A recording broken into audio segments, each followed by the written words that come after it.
예, 우리가 성막 제사에 대해서 했는데 이 성막 제사가 이 히브리서 가운데 얼마나 놀랍게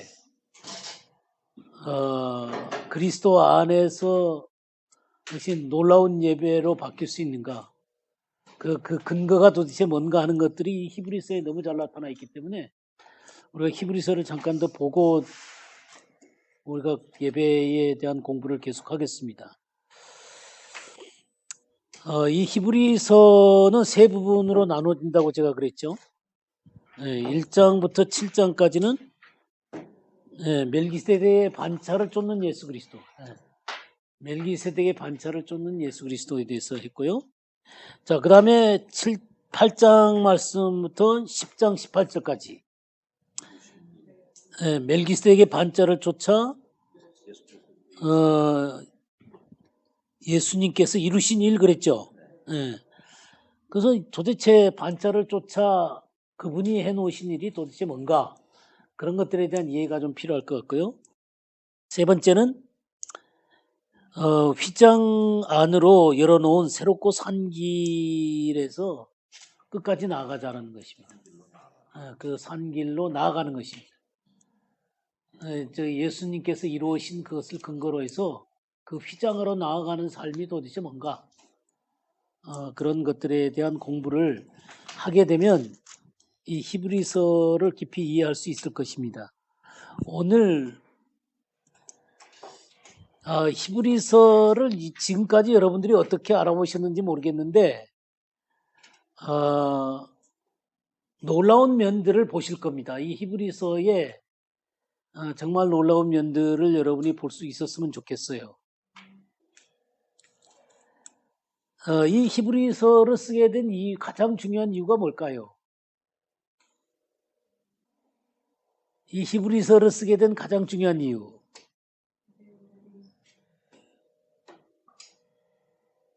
예수님을 믿은 유대인들이 다시금 유대교로 돌아가는 그런 상황에 직면하게 된 거예요. 그러니까 그렇게 직면하게 된 중요한 이유가 뭐냐면 무서운 핍박이 있었죠. 무서운 핍박이 있고 또 하나 유대민족 가운데 굉장히 큰 배척들이 있었어요. 그러니까 유대민족들은 이 공동체 의식이 굉장히 강하잖아요. 굉장히 강한데 이 유대인들의 이 총회 가운데서 거절이 되고 또 받아들이지 않고 그러니까 굉장히 그 고립감들을 굉장히 느끼게 되는 것이죠. 무서운 핍박과 또 하나 이 무서운 고립감, 이런 것들로 말미암아 이 유대교로 다시금 돌아가자. 에이, 이렇게 힘들고 뭐 예수 믿는 게 이렇게 힘들어갖고 되냐? 그래갖고 이제 유대교로 돌아가려고 하는 그런 현상이 생겨나게 됐습니다. 이런 상황 가운데 이 히브리서 저자는 니네들이 예수 믿는 게 얼마나 놀라운 것인지 아냐? 그 얘기를 지금 해주고 싶어 한 거예요. 그래서 이제 멜기세덱이라는 존재를 얘기를 하게 됩니다. 근데 제가 4장까지 지난주에 했죠. 그러면 이 5장에 들어오시게 되면 이 예수 그리스도는 아론보다도 더 우월하다. 이 대제사장인 아론보다도 더 우월하다라는 얘기를 하면서, 왜 그러냐면 예수 그리스도는 멜기세덱의 반차를 따르는 제사장이기 때문이다 라고 얘기를 합니다. 자, 그래서 이 아론의 제사장직, 그러니까 율법 아래서 아론의 제사장직이 되는 몇 가지 중요한 요건이 있는데요. 5장 1절을 보면 대제사장마다 사람 가운데서 택한 자이므로 하나님께 속한 일에 사람을 위하여 예물과 속지 않은 제사를 드리게 한다. 그러니까 대제사장의 첫 번째 조건은 사람이에요. 사람. 그 다음에 두 번째는 뭐냐면 2절, 그가 무식하고 미혹된 자를 능히 용납할 수 있는 것은 자기도 연약에 휩싸여 있음이라. 그러니까 인간의 연약함을 이해를 해야 돼요. 인간의 연약함을 이해해야 돼요. 그래 인간의 연약함을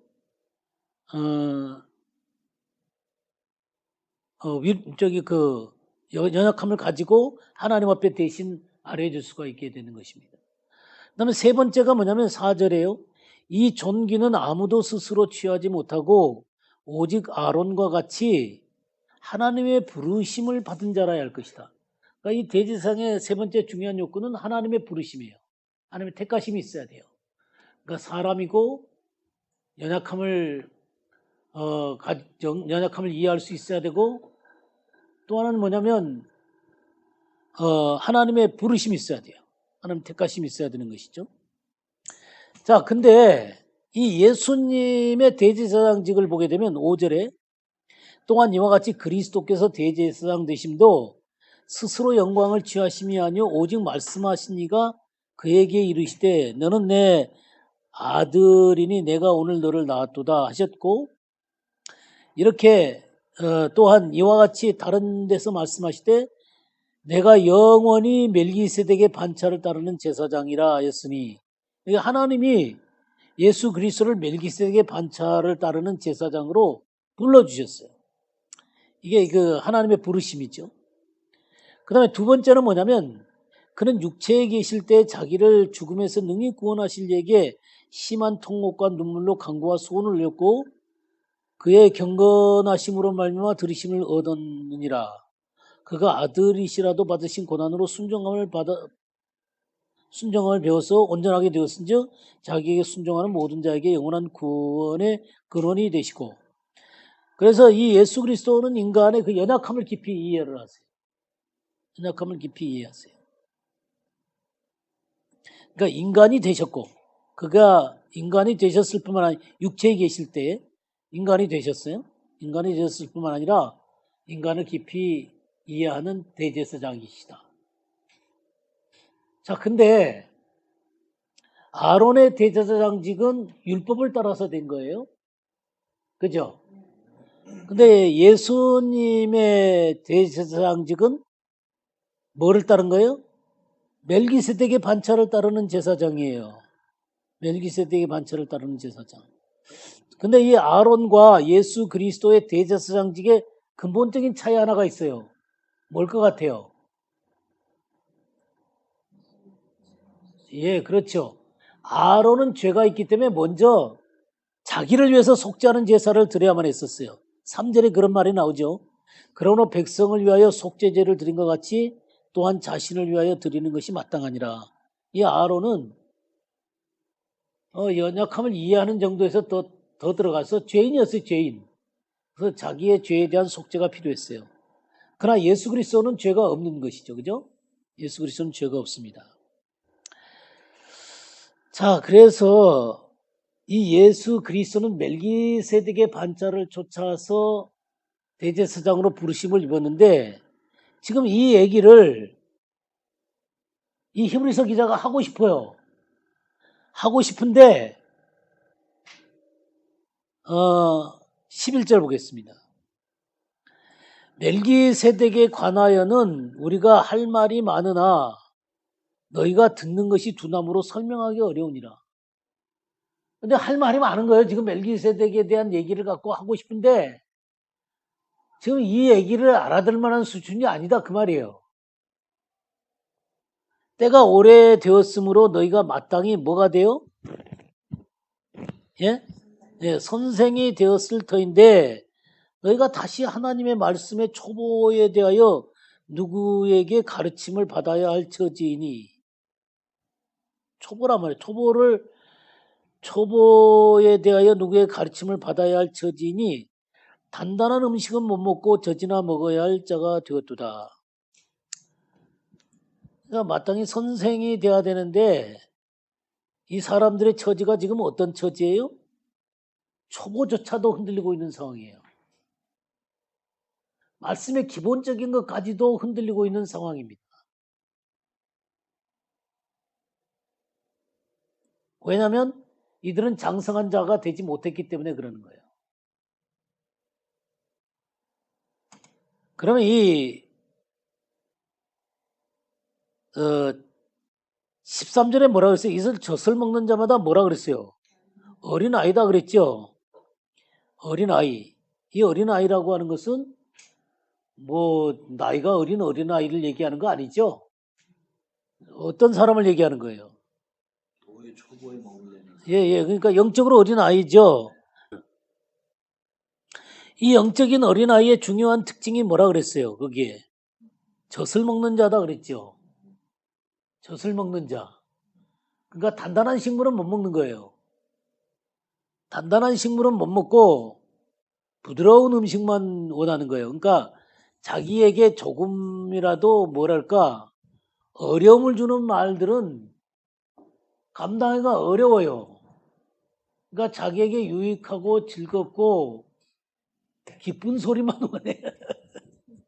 예? 자기에게 거꾸로 소리를 하고 부담스러운 소리를 하고 또 뭐야 자기에게 잘못을 지적하면 어떻게 되는 거예요? 예, 그 받아들이기가 어려워. 받아들이기가. 이게 젖을 먹는 거예요. 그 다음에 이 의의 말씀을 경험하지 못한 자요 그랬어요. 의의 말씀을 경험하지 못했다. 이게 뭐예요? 의를 행할 수 있는 능력이 없다는 거예요. 의를 행할 수 없다는 것은 뭔 말이죠?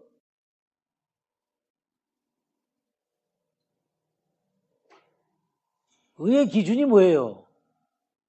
말씀이죠. 그러니까 의의 기준이 말씀이죠. 그러니까 의를 행할 수 있는 능력이 없어요. 말씀에 대해서 무지할 뿐만 아니라 그것을 실제적으로 행할 수 있을 만큼 하나님 앞에 성숙한 사람으로 서 있지를 못해요. 오히려 우리 고린도전서 3장을 한번 볼까요? 고린도전서 3장. 예, 고린도전서 3장 1절에서 3절 한번 읽어 주시겠어요? 형제들아, 내가 신령한 자들을 대함과 같이 너에게 말할 수 없어서 육신에 속한 자 곧 그리스도 안에서 어린아이들을 대함과 같이 하노라. 내가 너희를 저주로 먹이고 밥으로 아니하였노니 이는 너희가 감당하지 못하였으니거니와 지금도 못하리라. 너희는 아직도 육신에 속한 자로다. 너희 가운데 시기와 분쟁이 있으니 어찌 육신에 속하여 사람을 따라 행함이 아니리요. 예. 그러니까 여기 보게 되면 신령한 자는 성숙한 자를 얘기하는 것이죠. 그죠? 그러니까 육신에 속한 자가 어린아이라 그랬어요. 그러면 여기도 젖으로 먹는다 그랬는데 뭐 단단한 음식은 감당하지 못하는 상태죠. 그럼 육신에 속았다라는 얘기는 무슨 말이에요? 예, 그러니까 성령을 따라 행하지를 못하고 자기 육신의 원함대로 행하는 거예요. 그 원함이 여기에 어떻게 표현되냐면 3절에 시기와 분쟁이 있다 그랬죠. 네, 시기와 분쟁이 있는 거예요. 자기보다 잘된 사람을 볼 때는 시기하고 또 자기가 또 자기보다 못한 사람들은 이렇게 억압하고 또 뭐 무시하고 그런 자기중심적인 삶을 사는 사람입니다. 그래서 이 성숙한 인격을 갖추지 못했죠. 그러니까 성령을 따라 사는 법을 잘 모르는 거예요. 그런 사람이 이제 어린아이다 이런 얘기죠. 그래서 하나님의 말씀의 그 깊은 차원의 얘기를 하기가 어렵습니다. 자, 이런 상태에 이런 상태에 있다라고 얘기를 하는 거예요. 그러면서 다시 히브리서 5장으로 돌아오시게 되면요. 5장에서 14절에 뭐라 그랬어요?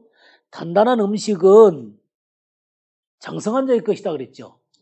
그러니까 장성한 자의 중요한 특징은 뭐냐면 단단한 음식을 먹습니다. 단단한 음식. 단단한 음식이 어떤 걸까요? 밥이나 고기 같은 그런 것을 얘기하는 거죠. 그죠? 이 단단한 음식은 부드럽지만 않고 때때로 딱딱하기도 하고 견고한 음식이 되어질 수 있죠. 그래서 이거는 우리의 죄를 버릴 수 있도록 요청하기도 하고요. 또 부담스러운 얘기를 할 수도 있고요. 또 고난에 대한 얘기들을 할 수가 있어요. 그리고 희생을 요구하는 그런 메시지일 수도 있어요. 그러니까 이런 메시지를 들으면 사람이 부담스럽잖아요. 그죠? 그러나 이 사람은 주님 안에서 주님을 닮아가기로 결심했을 뿐만 아니라 많이 자아가 꺾였기 때문에 주님을 닮아가는 삶을 살아가는데 어렵지 않아요. 그러니까 어려운 얘기들이 와도 그냥 속에서 소화가 되는 거예요. 영적으로 성숙되어져 있기 때문에 그렇죠. 그래서 이 말씀에 대한 소화력이 굉장히 크죠. 성숙한 사람들은. 그래서 그들은 지각을 사용함으로 연단을 받는다 그랬어요. 지각을 사용함으로 연단을 받아. 여기 지각이라는 말이 나오는데요. 이거 센스예요, 센스. 언더스탠딩이라는 게 있고 센스라는 게 있어요. 제가 예전에 한 번 더 얘기를 한 것 같기도 한데 이 언더스탠딩이라는 것하고 센스라는 것이 좀 다릅니다. 언더스탠딩은요, 깨달음이에요, 깨달음. 그러니까 성령께서 지혜와 계시의 영을 통해서 하나님의 말씀이나 하나님의 것들을 깨닫게 해요. 우리 영 속에서.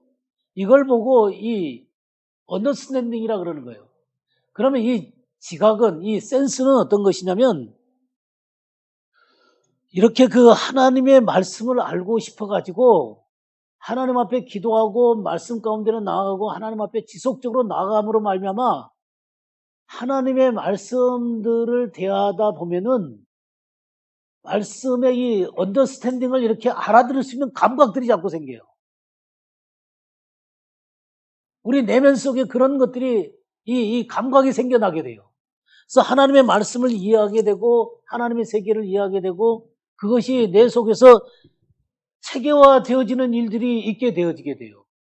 근데 그렇게 되면서 하나님의 말씀들을 보면은 이해를 하게 돼요. 그러니까 이 언더스탠딩이 하나님께서 이렇게 주어지는 것이라면 이 센스는 그런 언더스탠딩을 이해하려고 부단히 내가 주님과 더불어 많은 시간을 기도하면서 연구하면서 이렇게 보낸 시간들이 있기 때문에 이 센스가 발전하는 거예요. 연단을 받는 거, 훈련이 되는 거, 훈련이. 그렇게 되면서 하나님의 세계를 이해할 수 있는 감각이 점점 커지는 거예요. 그 성숙한 사람들은 이 센스가 커져가는 것입니다.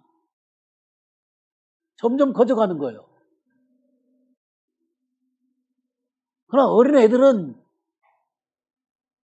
이 하나님의 말씀을 어떻게 이해하고 이게 지각할 수 있는 이런 것들이 훈련이 안 된 사람들이죠. 그러니까 말씀이 피상적으로 밖에 볼 수가 없어요. 그러나 이 지각력 있는 사람들은 이 말씀을 대할 때 이 말씀 속에 숨겨진 것들을 이렇게 끄집어내는 이런 그 훈련이 이런 지각력이 생기는 거예요. 그래서 이 센스가 발전하게 되어지게 됩니다. 그래서 성숙한 사람들은 이것이 발전돼 있어서 결국 뭐를 분별한다 그랬어요? 선악을 분별하는 자들이니라 그랬죠. 네, 선악을 분별합니다. 하나님 앞에 합당한 것과 합당하지 않는 것들을 분별해내는 거예요. 여기 그 선악은 내가 좋아하는 것, 내가 싫어하는 것 구별해내는 거 아니에요. 네? 그 본래 선악과를 따먹고 나서는 그렇게 됐어요, 인간이. 선악과를 따먹고 나서는 자기에게, 인간에게 유익하면 선이고, 인간에게 악하면 악이 되는 거예요. 그죠? 그죠? 근데 여기에 선악은 뭐예요? 하나님께 선이 되는 것, 하나님의 기쁨이 되는 게 선인 거예요. 그리고 하나님께서 합당하지 않는 게 악이 되는 거예요. 그래서 그거를 분별해내는 것입니다. 그래서 성숙한 사람들은 내가 원하냐 안 원하냐가 아니라 하나님께서 원하냐 하나님께서 원하지 않냐 이거를 따지는 사람이에요. 이게 이제 성숙한 사람이죠. 그래서 지금 이 히브리서 기자가 6장에 들어와 가지고 뭔 얘기를 하냐면 그러므로 우리가 그리스도의 도의 초보를 버리고 죽은 행실을 회개함과 하나님께 대한 신앙과 세례들과 안수와 죽은 자의 부활과 영원한 심판에 관한 교훈의 틀을 다시 닦지 말고 여기 도의 초보가 나와요. 도의 초보가 뭐냐면 회개, 신앙, 세례들, 안수, 죽은 자의 부활, 영원한 심판에 관한 교훈, 이런 것들이 기본적인 어떤 기본적인 교리들을 확립을 하는 거예요. 기본적인 교리들을 확립하는 것을 보고 도의 초보라 그래요. 그러나 이런 것들은요, 우리가 주님 안에서 주님을 바르게 믿을 수는 있게 하지만 우리를 영적인 차원의 성숙한 자리로 이끌어가지는 않아요. 기본적인 것으로 단단하게 해주지만 우리를 영적인 성숙의 자리로 이끌어가야 돼요. 근데 많은 성경 공부들이 이게 여기에 머물고 있다 그 말이에요. 이 기본적인 것에. 그러나 우리들은 도의 초보를 버리고 완전한 데로 나아가자 그랬어요. 근데 여기 버린다라는 말이 쓸데없어갖고 폐기 처분한다 그 말이 아니에요. 잘못 오해하면 여기 버리고 그러니까 그렇게 오해할 수가 있는데 그것을 디딤돌 삼아서 앞으로 나가란 그 말이에요. 그거 그렇게 알아들으셔야 돼요. 이제 도의 초보는 버리고 이제 다 폐기쳐버리고 그냥 성숙한 자리로만 나가. 그런 거 아니에요. 도의 초보도 경고해야 돼요. 경고하고 그것을 기반으로 해서 앞으로 나가라 그런 얘기예요. 완전한 대로. 제가 지난주에 완전한 대로 나가라 할 때 이게 텔로스하고 관계가 있다 그랬죠? 텔로스라 그랬죠? 네, 텔로스. 텔로스가 뭐라 그랬어요? 완전, 끝. 그 말이죠. 그러니까 주님의 그 완전하심까지 나아가라는 거예요. 그래서 우리의 성숙이라고 하는 게 주님의 완전한 형상을 담는 것이지 뭐 적당히 담는 거 아니에요. 아셨죠? 맞습니까? 알겠습니다. 주님의 형상을 닮으셔야 돼요. 그죠? 뭐 인간이 어떻게 가능하겠어? 그냥 조금 닮다가 내 마음대로 살지 뭐. 그러시면 돼요? 예? 여화 선생님. 그럼 돼요?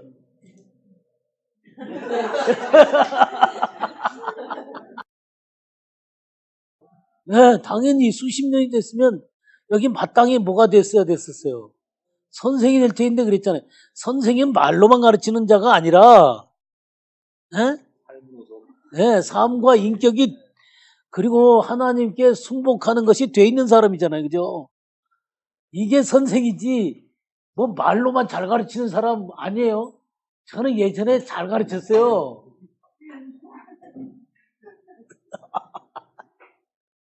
예전에 잘 가르쳤는데 참 부끄러워요. 예? 속으로는 딴짓 다 하면서 말로는 기가 막히게 잘 가르쳐요. 이거 참 그런 모습이 선생이 아니거든요. 선생은 정말 삶과 인격과 그 주님 앞에 순복하는 그러한 모습들이 돼 있는 사람이잖아요. 어쨌든 완전한 대로 나아가라 그랬어요. 그래서 3절에 하나님께서 허락하시면 우리가 이것을 하리라 이렇게 얘기를 하고 있어요. 그러면서 이제 경고를 하는 것입니다.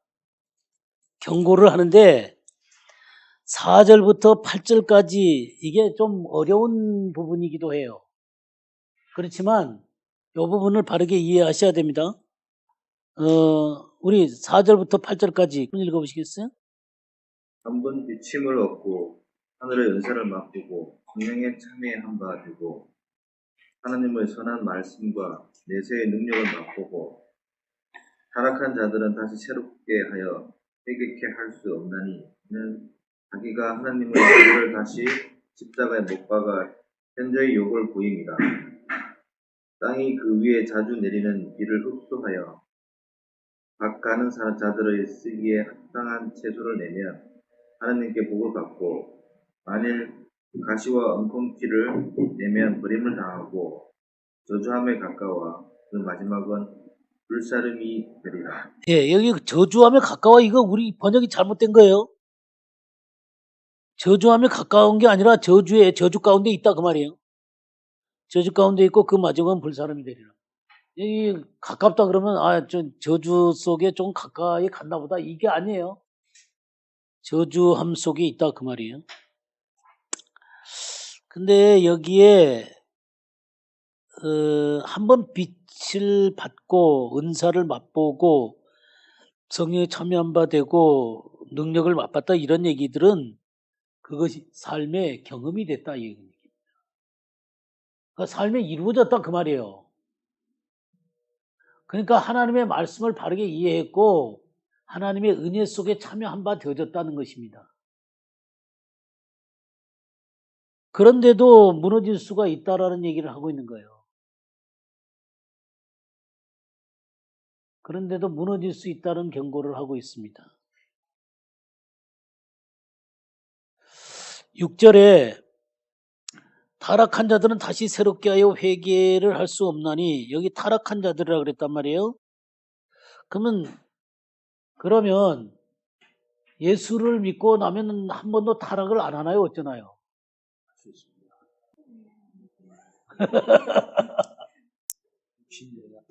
그리고 여기 타락한 자들은 새롭게 할 수 없다 그랬는데 그럼 어떻게 해요? 또 그렇게 잘못하는 것, 죄를 범할 수 있다. 죄를 범하는 것하고 타락하는 것하고 배교. 그러니까 여기 이제 그 말을 하는 건데요. 우리가 죄를 범할 수 있는 가능성이 있죠, 그죠? 가능성이 있지만 여기에 특별히 드러내놓고 욕되게 함이라 그랬죠. 하나님의 아들을 다시 십자가에 못 박아 드러내놓고 욕되게 함이라. 이 드러내놓고라는 말이 공개적으로는 말이에요. 공개적으로 욕되게 하는 것입니다. 그러니까 주님의 십자가를 어리석은 걸로 만드는 거예요. 아무 가치 없는 것으로 만드는 거죠. 그러니까 배교죠, 배교. 근데 지금 유대인들은 지금 어떤 상태에 있어요? 지금 예수님을 믿었는데 다시금 발걸음을 이렇게 지금 돌아서려고 하는 그런 위기 가운데 있는 상황이에요. 그러니까 그런 위기 가운데서 이 말씀을 지금 하고 있는 거예요. 그런 위기 가운데 있는데 이렇게 드러내놓고 욕되게 하면 다시는 회개할 기회가 없다. 이렇게 그냥 단호하게 얘기를 하고 있습니다. 근데 9절 보세요. 그러면 이 사람들의 지금 상태가 어떤 것인지. 사랑하는 자들아 우리가 이같이 말하나 너희에게는 이보다 더 좋은 것 곧 구원에 속한 것이 있음을 확신하노라. 뭔 말이에요? 너희가 지금 구원을 잃어버린 상태에 있는 건 아니고 너희들이 위기 가운데 있는데 이렇게 다시는 회개할 수 없는 그런 상황에 있는 것은 아니다 그 말이죠. 10절에 하나님은 불의하지 아니하사 너희 행위와 그의 이름을 위하여 나타낸 사랑으로 이미 성도를 섬긴 것과 이제도 섬기고 있는 것을 잃어버리지 아니하시느니라. 그러니까 이들은 뭔가 하나님 앞에 바르게 행한 것들도 많았다 이 말이에요. 근데 지금 그것을 떠나서 유대교로 돌아가려고 하는 이런 위기 가운데 있는 이 사람들한테 경고를 하면서 뭘 권고를 하냐면 11절 우리가 간절히 원하는 것은 너희 각 사람이 동일한 부지런을 나타내어 끝까지 소망의 풍성함에 이르러 게으르지 아니하고 믿음과 오래 참음으로 말미암아 약속들을 기업으로 받는 자들을 본받는 자 되게 하려 합니다. 누구를 본받으라고요? 12절에 게으르지 않고 믿음과 오래 참음으로 말미암아 약속들을 기업으로 받는 자들. 그래서 하나님의 약속을 기업으로 받는 자들을 그렇게 성숙하게 하나님을 섬겼던 자들을 본받으라는 것입니다. 어떤 식으로 했어요? 11절 우리가 간절히 원하는 것은 너희 각 사람이 동일한 부지런을 나타내어 게으르지 않는 것에 반대잖아요. 그죠? 끝까지 소망의 풍성함에 이르러 그런 사들을 본받으라 라고 얘기를 하고 있습니다. 그래서 이 사람들한테 이 성숙의 자리로 나아갈 것을 요청을 하고 있는 것을 보게 됩니다. 자, 그러면서 이제 19절 말씀 보겠습니다. 19절 보게 되면 우리가 이 소망을 가지고 있는 것은 영혼의 닷 같아서 튼튼하고 견고하여 휘장 안에 들어가나니 그리로 앞서가신 예수께서 멜기세덱의 반차를 따라 영원히 대제사장이 되어 우리를 위하여 들어가셨느니라. 이렇게 지금 이제 성숙하라라고 얘기를 하면서 이제 멜기세덱에 관한 얘기를 시작을 하는 겁니다. 그러니까 아까 5장에서 멜기세덱에 대한 얘기를 하려고 하는데 니네들이 도대체 영적으로 어려갖고는 이 얘기를 할 수가 없다. 그 얘기를 했죠. 그러면서 6장에서 너네들이 완전한 대로 나가기를 원한다. 그렇게 얘기를 하면서 멜기세덱에 대한 얘기를 이제 비로소 시작을 하게 되게 되는 것입니다. 성숙한 사람들에게 이 말을 해석해 주려고 하는 것이죠. 자, 그것이 이제 이 멜기세덱이라는 말이 5장에서부터 7장까지, 신약에서는 5장에서 7장까지만 나옵니다. 우리나라 성경은 10번이 나와요, 10번. 10번이 나오는데, 원래 이 헬라어 성경에는 8번이 나와요. 8번이 나오는데, 우리나라 성경은 10번이 나옵니다. 10번. 그 뜻은 똑같으니까 상관없고요. 여기 멜기세덱에 관한 얘기를 하는데, 20절에 그리로 앞서가신 예수께서, 여기 그리로 앞서가셨다는데 어디로 앞서가신 거예요? 예, 휘장 안으로. 휘장 안에 들어간다 그랬는데 예수께서 앞서가셨다 그랬어요. 그런 예수께서 멜기세덱의 반차를 따라 영원히 대제사장이 되어 우리를 위하여 들어가셨다. 멜기세덱의 반차라 그랬어요. 그럼 대제사장을 따르는 반차가 또 하나가 있어요. 무슨 반차가 있는지 아세요? 아론의 반차. 아론의 반차. 이 제사장에 대한 대제사장과 제사장이 나올 수 있는 그 유일한 가족은 아론의 지파입니다. 아론 지파만이 이렇게 그 제사장이 될 수가 있어요. 그리고 대제사장이 될 수가 있습니다. 그러면 아론의 대제사장직과 이 멜기세덱의 대제사장됨의 이 차이를 우리가 깊이 이해를 해야 된다 그 말이에요. 아론의 제사장직이라고 하는 것은 율법으로부터 비롯된 거예요. 율법으로부터 비롯된 것입니다. 우리 7장 11절 한번 볼까요? 레위 계통의 제사 직분으로 말미암아 온전함을 얻을 수 있었으면, 이 레위 계통의 제사 직분은 뭐예요? 아론의 그 제사 직분과 율법으로 드리는 제사를 얘기하는 것이죠. 온전함을 얻을 수 있었으면 백성이 그 아래에서 율법을 받았으니 어찌하여 아론의 반차를 따르지 않고 멜기세덱의 반차를 따르는 한 제사장을 세울 필요가 있느냐. 그러니까 아론의 반차를 따르지 않고 멜기세덱의 반차를 따르는 중요한 이유가 뭐라 그랬어요? 온전함을 얻지 못했기 때문이라는 거예요.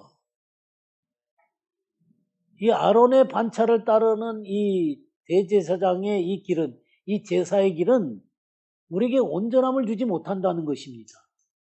그래서 멜기세덱의 반차를 따르는 다른 길이 필요하다는 거예요. 15절, 멜기세덱과 같은 별다른 한 제사장이 일어난 것을 보니 더욱 분명하도다. 그는 육신에 속한 한 계명의 법을 따르지 아니하고 오직 뭐라 그랬어요? 불멸의 생명의 능력을 따라 되었으니. 그러니까 아론 반차의 대제사장직은 육신에 속한 계명을 따랐다 그랬죠. 육체에 속한 계명을 따랐다 그랬어요. 그러니까 율법을 따라 생겨났다 그 말이에요. 근데 멜기세덱의 반차를 쫓는 이것은 뭐를 따라 되었다 그랬어요? 불멸의, 옛날 성경 무궁한 생명의 능력 그랬죠. 무궁한 생명의 능력, 불멸의 생명의 능력을 따라 되었다. 이게 굉장히 중요한 내용이에요. 무궁한 생명의 능력을 따라 되었다. 그러면 하나 물어봅시다. 멜기세덱의 반차를 쫓는 대제사장이 먼저입니까? 율법을 따라 그 아론의 반차를 쫓는 제사장이 먼저입니까? 네? 네. 멜기세덱이 먼저예요. 이거 굉장히 중요합니다. 멜기세덱의 반차를 쫓는 대제사장의 이것이 먼저예요. 하나님은 이 무궁한 생명의 능력의 반차를 쫓아서 인간이 무궁한 생명으로 돌아오기를 원하는 게 하나님의 애초부터의 마음이에요. 그래서 누구에게 나타났어요? 아브라함에게 나타난 거예요. 그러니까 믿음의 첫 조상인 아브라함에게 멜기세덱이 나타난 거예요. 이거는 그냥 얘기거든요. 성경 자체를 알아야 된다는 얘기예요. 우리 율법이 부족해갖고 예수님이 오신 게 아니에요. 근본적으로 무궁한 생명의 능력을 따라서 하나님께서 우리에게 그것을 주기를 원하는 그한 것이 애초부터 있었고 그것을 따라서 예수 그리스도가 오신 거예요. 네. 근데 이거를 구약에 많이 알았을 거라고 생각해요. 사람들이.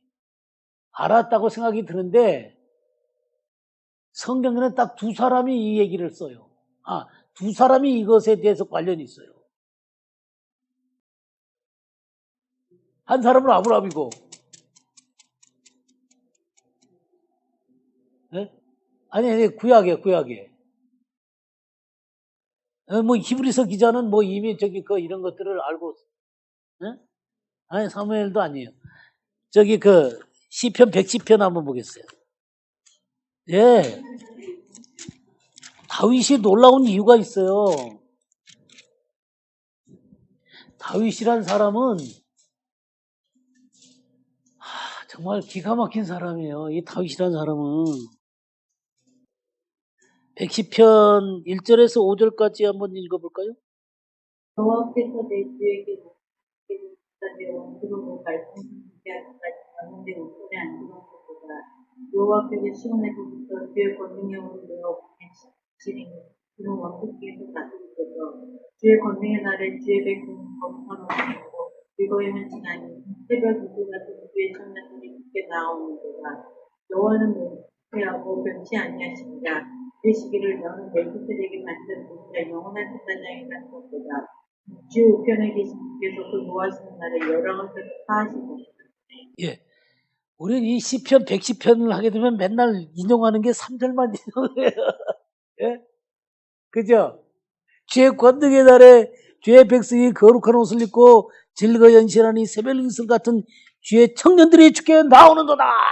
아멘. 이게 맨날 청년 집회에서 그냥 구호처럼 나오는 그런 기절이에요. 근데 이게요, 이 110편 전체를 이해하면서 나와야 되는 거예요. 우리는 한 구절 따서 얘기하는 게 그냥 너무 습관화돼 있어갖고 하나님의 말씀 전체를 이해하는 가운데 그 말을 나와야 되거든요. 물론 청년들 속에 이 말을 갖고 할 수 있어요. 뭐 없다는 얘기하는 거 아니에요. 그렇지만 이 말의 진정한 의미들을 이해를 해야 되거든요. 이 진정한 의미를 얘기를 하게 되면 진짜 청년들이 나오는 거예요. 진짜 청년들이 나오는 거예요. 새벽 이슬 같은 청년들이 나오는 거예요. 지금 다윗이 1절에 뭐라고 썼어요? 여호와께서 내 주에게 말씀하시기를 내가 내 원수로 내 발판이 되게 하기까지는 내 우편에 앉아 있으라 하셨다. 그럼 이 구절 보고 뭘 느끼세요? 그죠?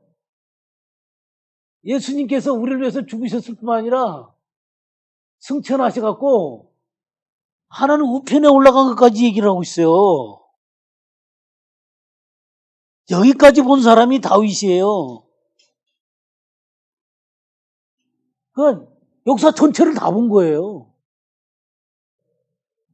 네, 다윗이 주님을 사랑했죠. 그래서 정말 주님과 함께 거하기를 원하는 사람이었는데, 이 사람은 그냥 하나님의 경륜 전체를 본 사람 같아.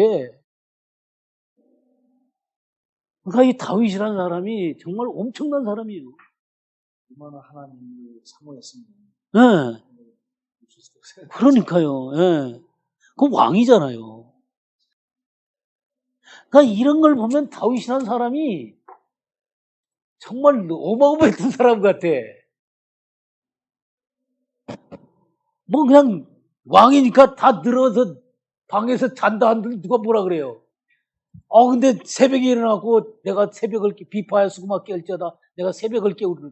왕이 자면 누가 뭐 깨우겠어요. 근데 자기가 일찍 일어나갖고는 비파와 수금을 다 아끼면서 새벽을 깨우는 거예요. 이 사모함 그런 정도만이 아니라 하나님의 그 깊은 경륜들을 깊이 이해하고 있었던 사람이죠. 그 다음에 보세요. 2절. 여호와께서 시온에서부터 주의 권능의 규를 내보내시리니 주는 원수 중에서 다스리시고. 무슨 얘기하는 거예요? 예수님이 예루살렘에 오신다는 것까지 알고 있는 거예요. 예루살렘에 왕으로 오신다는 것까지 알고 있는 거예요. 그러니까 처음에 십자가에 돌아가시는 것 정도만 끝난 게 아니라 승천해서 다시 오셔서 왕으로 오셔서 다스리는 것까지 얘기하는 거예요. 그러면 3절에 주의 권능의 날에 주의 백성이 거룩한 옷을 입고 즐거이 헌신하니 새벽 이슬 같은 주의 청년들이 주께 나옵니다. 그러한 하나님의 경륜들이 풀어질 때요, 이런 것을 깨닫고 하나님 앞에 헌신하는 젊은이들이 일어나게 되는 거예요. 그 사람들이 바로 이 새벽 이슬 같은 청년들이라는 거예요. 다윗 같은 사람들. 네. 그거는 그냥 막 찬양 열심히 하면 그냥 새벽 이슬 같은 주의 청년들이 나온다고 그렇게만 얘기해요.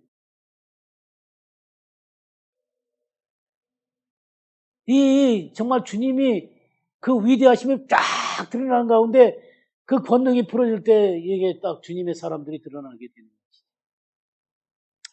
그러면서 4절, 그래서 이제 비로소 여호와는 맹세하고 변하지 아니하시리라. 이르기를 너는 멜기세덱의 서열을 따라 영원한 제사장이라 해요. 이 멜기세덱에 대한 문제를 다윗이 끌고 오는 거예요. 아브라함에게 나타났던 그 멜기세덱을 여기에 예수 그리스도에게다 연결시켜 놓고 이 영원한 제사장의 의미를 이 아브라함 때부터의 그 사건 속에서 가지고 오는 거예요. 예수 그리스도까지. 이 사람은 도대체 처음부터 끝까지 전체를 쫙 그 경륜을 꿰뚫고 있는 거예요. 오신 거죠. 오신 거죠. 그렇죠. 그렇게 분이 그렇죠. 그거죠. 예수님이 그때 예, 이위 되신 주님이 인간의 모습을 하고 잠깐 나타나신 거예요. 아브라함에게. 아브라함이 나타나. 그거예요, 그거. 딴 설명이 안 되는. 그러니까 그것을 다윗은 아브라함에게 나타난 그 멜기세덱이 바로 주님이라는 사실을 본 거죠. 네, 그 계열을 따라서 주님이 이 땅에 오셨고 구속을 완성하셨고 하나님 우편에 올라가셨고 그리고 다시 오셔서 시온의 왕으로 오실 거라는 거예요. 그것까지 다 본 사람이에요. 이 다윗은 오늘날 예수 믿는 사람하고 똑같아. 그만큼 자유한 사람이에요. 그러니까 저기 그 성막을 하나하나 있는데 성막 다 저쪽에다 놔두고 다윗의 장막 쳐놓고 언약궤를 거기다 놓고 그럼 거기서 찬양하는 거예요. 그 완전히 시장 사람 같아.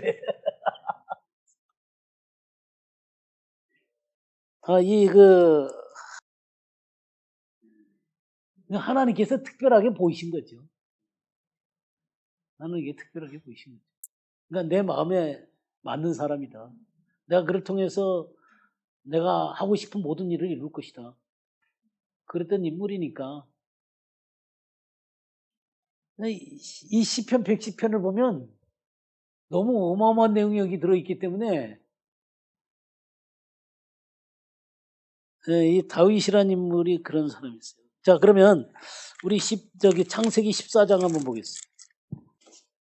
아브라함이 롯을 구하기 위해서 가잖아요. 그죠? 거의 이제 거의 그 헤브론이나 브엘셰바나 이 근방에 있었던 아브라함이거든요. 어디까지 쫓아가냐면요. 저기 갈릴리 북쪽 다닌 데까지, 텔 다닌 데까지, 그 위쪽까지 쫓아가는 거예요. 그러니까 이게 이스라엘을 종단을 하는 거예요, 종단. 쫙 종단해갖고 쫓아가고는 이 롯을 구원하는 거예요. 이게 저기 잘 이해가 안 되시는데 나중에 이제 지리를 보게 되면 그냥 맨 끝에서부터 그 끝까지 올라간 거예요. 올라가고 롯을 구해낸 거예요. 이제 그런 상황들 가운데 이기는 것이죠. 승리를 해가지고 롯을 구원하는 거죠. 우리 14장 17절부터 22절까지 22절까지 한번 읽어주세요. 아브라함이 그돌라오멜과 그와 함께한 왕들을 쳐부수고 돌아올 때 소돔 왕이 사회 골짜기 곧 왕의 골짜기로 나와 그를 영접하였고 살렘 왕 멜기세덱이 떡과 포도주를 가지고 나왔으니 그는 지극히 높으신 하나님의 제사장이었더라. 그가 아브라함에게 축복하여 이르되 천지의 주제이시오 지극히 높으신 하나님이여 아브라함에게 복을 주옵소서. 너희 대적을 내 손에 붙이신 지극히 높으신 하나님을 찬송할지로다 하매 아브라함이 그 얻은 것에서 10분의 1을 멜기세덱에게 주었더라. 소돔 왕이 아브라함에게 이르되 사람은 내게 보내고 물품은 네가 가지라. 아브라함이 소돔 왕에게 이르되 천지의 주제이시오 지극히 높으신 하나님 여호와께 내가 손을 들어 맹세하노니. 예, 그랬죠. 자, 그러면 거기에 이 멜기세덱이 나오는데 18절에 살레망 멜기세덱이 떡과 포도주를 가지고 나왔으니 그는 지극히 높으신 하나님의 제사장. 그래서 이 멜기세덱이 누구냐면 지극히 높으신 하나님의 제사장이에요. 지극히 높으신 하나님의 제사장인데 떡과 포도주를 갖고 왔어요. 이 떡과 포도주가 뭐겠어요? 예수님의 피와 살이 있죠. 그걸 상징하는 거예요. 그러니까 처음 등장할 때부터 이 떡과 포도주를 갖고 와서 이 아브라함을 만나는 거예요. 그러니까 아브라함이 그 믿음의 조상으로 끝까지 하나님 앞에 그 믿음을 가질 수 있었던 것은 이 멜기세덱을 만났기 때문이에요.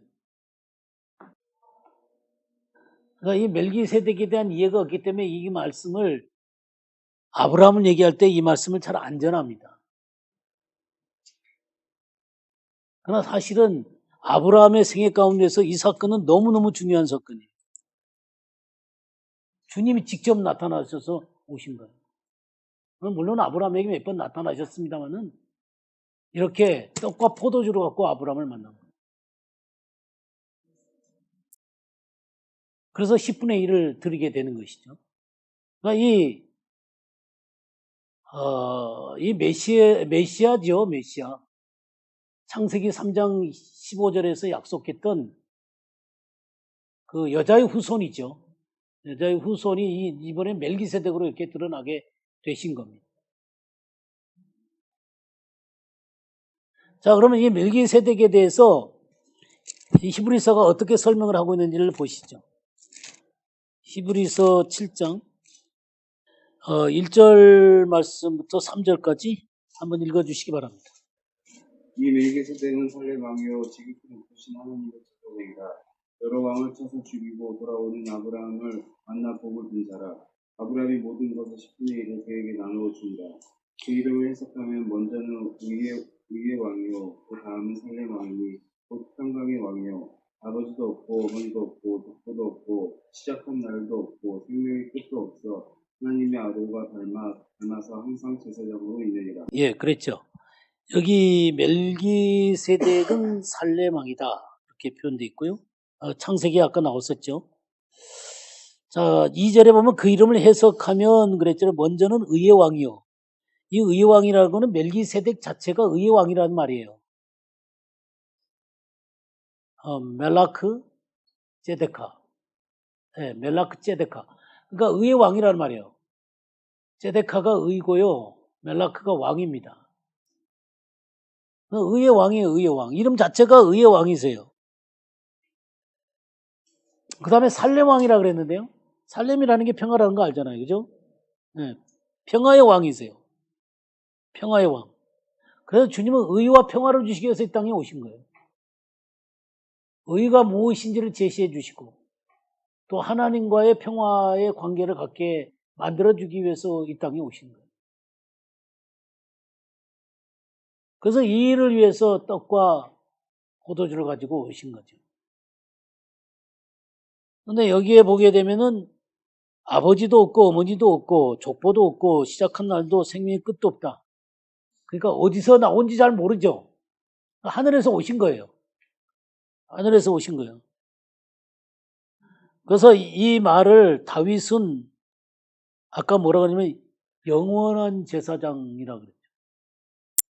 영원히 멜기세덱의 반차를 쫓는 제사장. 항상 제사장으로 있다고 그랬어요. 자, 그러면서 아론이 나온 지파가 어떤 지파죠? 레위 지파죠. 그러면 레위의 아버지는 누구죠? 네, 야곱이죠. 야곱의 아버지는 누구예요? 이삭. 이삭의 아버지는 누구예요? 아브라함. 그러면서 이제 지금 이 멜기세덱에 대한 얘기를 하면서 아브라함이 멜기세덱 앞에 10분의 1을 드렸다. 그럼 아브라함이 드렸으면 이삭도 드린 거다. 또 야곱도 드린 거다. 레위도 드린 거다.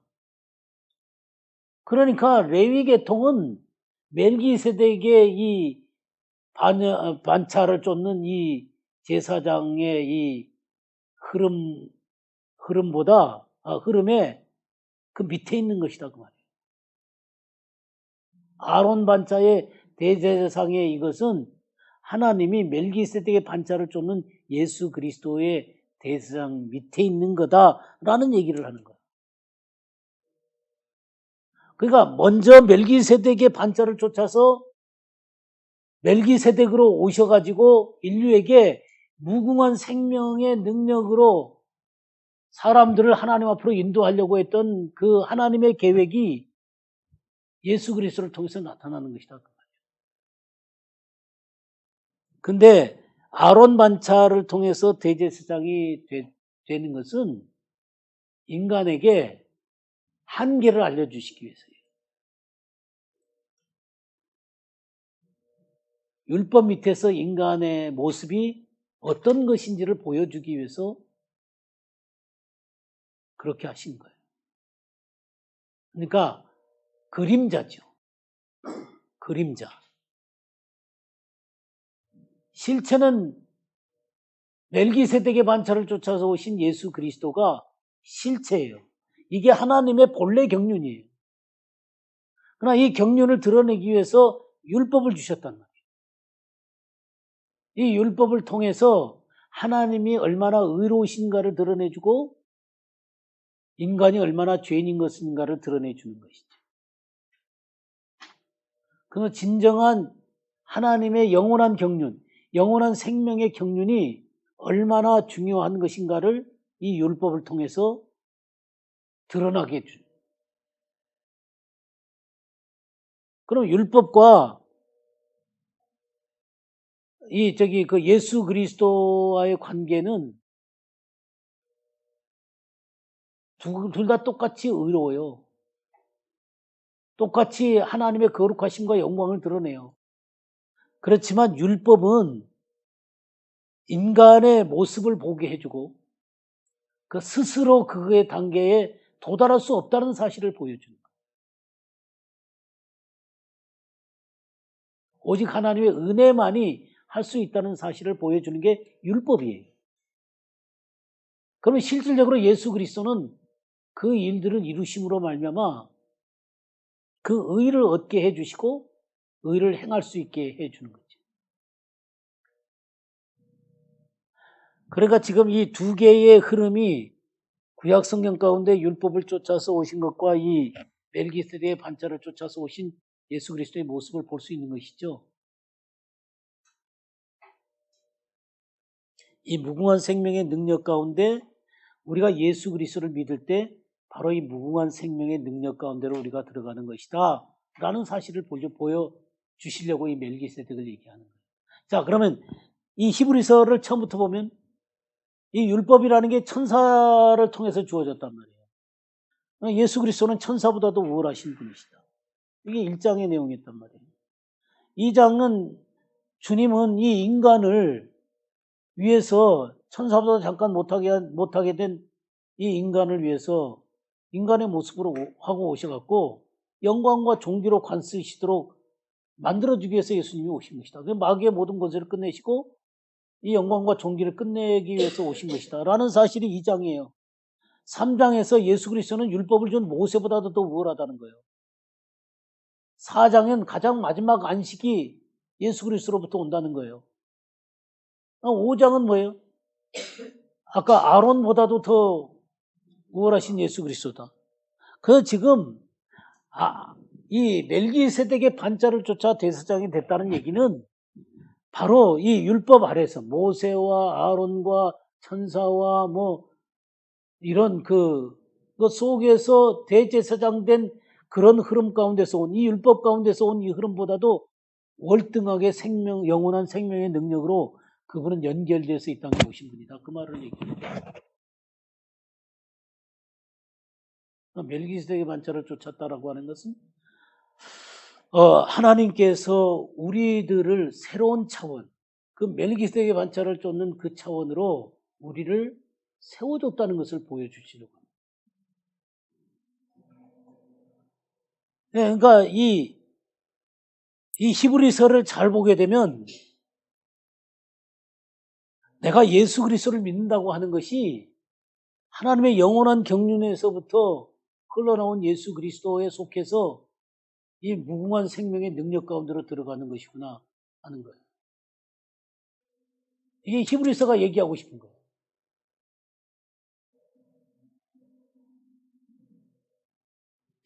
그래서 우리가 히브리서 7장 속에서 보시게 되면 23절 말씀부터 보겠습니다. 23절 말씀부터 25절까지 읽어주세요. 제사장된 그들의 수요가 많은 것은 죽음으로 말미암아 항상 잊지 못하고는데 예수는 영원히 계신 제사장 직분도 갈리지 아니하느니라. 그러므로 자기를 힘입어 하나님께 나아가는 자들을 온전히 구원하실 수 있으니 이는 그가 항상 살아계셔서 그들을 위하여 간구하시느라. 예, 여기에 구약의 이 제사장 된 것은 수요가 많은 것은 그들이 죽는단 말이에요. 그죠? 근데 예수는 영원히 계시기 때문에 제사 직분이 안 갈려요. 죽으면 또 대제사장이 또 갈리고 이런 식으로 율법 밑에서의 이 대제사장은 한계가 있었지만 이 주님은 온전히 구원할 수 있어요. 왜냐하면 그가 항상 살아계시기 때문이라는 거죠. 28절도 한번 더 읽어주세요. 율법은 약점을 가진 사람들을 제사장으로서 거두어 율법에 하신 맹세의 말씀을 영원히 온전하게 되신 아들을 세우십니다. 예. 그래서 이 아론의 제사장직 반차를 쫓아서 제사장이 되는 것과 멜기세덱의 반차를 쫓아 되어진 것은 바로 온전하지 못한 한계가 있는 그런 것 속에서 우리를 구원하신 것이 아니라 영원하고 온전한 구원인 것이며 그는 영원한 생명의 능력 가운데 되어진 것이다라고 하는 사실을 이제부터 8장부터 이제 이 멜기세덱의 반차를 쫓아서 주님이 이루신 일이 무엇인가를 정확하게 보게 되면 그것이 얼마나 놀라운 것인가 하는 것들을 보여주려고 하는 거예요. 이제 8장의 중요한 내용은 이제 새 언약이라는 거예요. 새 언약. 옛 언약이 아니라 새 언약이라는 거예요. 이 새 언약의 중요한 특징에 대해서 8절 말씀부터 12절까지 한번 읽어주세요. 그들의 잘못을 지적하여 말씀하시되 주께서 이르시되 볼지어다 날이 이르리니 내가 이스라엘 집과 유다 집과 더불어 새 언약을 맺으리라. 또 주께서 이르시기를 이 언약은 내가 그들의 열조의 손을 잡고 애굽 땅에서 인도하여 내던 날에 그들과 맺은 언약과 같지 아니하도다. 그들은 내 언약 안에 머물러 있지 아니하므로 내가 그들을 돌보지 아니하였노라. 또 주께서 이르시되 그날 후에 내가 이스라엘 집과 맺을 언약은 이것이니 내 법을 그들의 생각에 두고 그들의 마음에 이것을 기록하리라. 나는 그들에게 하나님이 되고 그들은 내게 백성이 되리라. 또 각각 자기 나라 사람과 각각 자기 형제를 가르쳐 이르기를 주를 알라 하지 아니할 것은 그들이 작은 자로부터 큰 자까지 다 나를 알미라. 내가 그들의 불의를 긍휼히 여기고 그들의 죄를 다시 기억하지 아니하리라 하셨느니라. 새 언약이라 말씀하셨음에 첫 것은 낡아지게 하신 것이니 낡아지고 쇠하는 것은 없어져 가는 것이니라. 예. 그래서 이 멜기세덱의 반차를 쫓아 예수 그리스도가 대제사장이 되심으로 이루신 것은 새 언약과 관련이 있다는 거죠. 옛 언약 속에서 이스라엘 백성들이 실패할 수밖에 없었지만 이제 그 새 언약이라고 하는 것은 뭐냐면 우리 마음에 생각에 하나님의 법을 두는 거예요. 하나님의 법을 두는 거예요. 그리고 큰 자부터 작은 자까지 다 주님을 알게 되는 거예요. 그리고 그들의 죄가 용서되어지게 되는 것입니다. 그래서 완전히 마음속에 기록된 하나님의 법을 따라서 살게 되어지게 되는 것이죠. 이게 새 언약이라는 거예요. 그러니까 율법은 돌판에 기록되어 있는 거잖아요. 돌판에 기록됐지만 그 의인은 얘기해 주는데 그걸 온전히 지킬 수가 없었다 그 말이에요. 그러나 이제 우리들 마음 가운데 하나님의 말씀을 새겨주심으로 말미암아 성령을 따라서 그 하나님의 말씀을 지킬 수 있는 새 언약의 백성이 되게 하시는 거예요. 이게 이제 첫 번째 얘기고요. 자, 그 다음에 9장으로 들어가게 되면요. 9장으로 들어가게 되면 1절부터 10절까지 한번 읽어주시겠어요? 첫 언약에도 섬기는 예법과 세상에 속한 성소가 있더라. 예비한 첫 장막이 있고 그 안에 등잔대와 상과 진설병이 있으니 이는 성소라 일컫고. 예, 이 예비한 첫 장막은 성소를 얘기하는 거예요. 성소. 성소에 뭐가 있어요? 등잔대와 상과 진설병이 있다 그랬죠? 예, 그 다음에 둘째 비전. 또 둘째 휘장 뒤에 있는 장막을 지성소라 일컫나니 금 향로와 사면을 금으로 싼 언약궤가 있고 그 안에 만나를 담은 금 항아리와 아론이 쌍난 지팡이와 언약의 돌판들이 있고. 예. 근데 거기 보니까 지성소 안에 뭐가 있어요?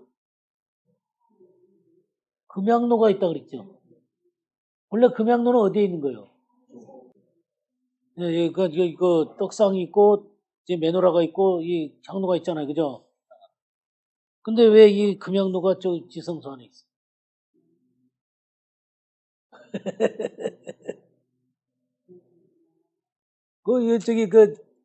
저도 이거 정말 처음에 참 곤란했어요. 처음에, 왜 여기 떡상이 있고, 여기 메노라가 있고, 이거 향로가 있는 다음에 휘장이 있고, 그 다음에 언약궤가 있는 거잖아요. 근데 이게 보니까 첫 장막에는 금양로가 없고, 둘째 장막, 지성소 안에 금양로가 있고, 언약궤가 있다는 거예요. 그건 제가 알고 있는 것하고 다르잖아요. 그거 처음에 너무너무 힘들었어요. 이것 때문에. 이것도 모르면서 이런 걸 썼나. 그 히브리서에 대한 신뢰가 안 가는 거야, 이건. 그럴 수 있죠. 저는 얼마나 고민을 했는지 몰라요. 그래갖고 처음에 이게 저한테 굉장히 걸림이 됐는데, 딱 1년에 한 차례 금양로가 지성소 안으로 들어가요. 네, 대속죄일 날. 이 향을 피워갖고 지성소 안에 집어넣는 거예요. 그래갖고 언약궤를 하나님을 똑바로 바라보지 못하도록. 그래갖고 휘장을 들치고 기어 들어가는 거죠. 그래갖고 피를 거기 언약궤에 뿌리는 거예요. 도둠도둠하고 가고. 그래서 방울이 딸랑딸랑 거리는 거죠. 발로 딸랑딸랑 안 하면 이제 죽는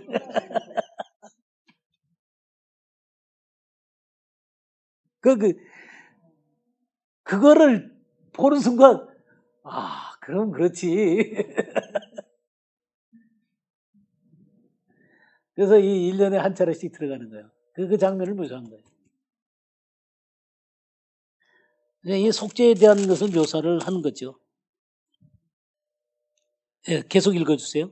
그 위에 속죄소를 덮는 영광의 그룹들이 있으니 이것들에 관하여는 이제 낱낱이 말할 수 없노라.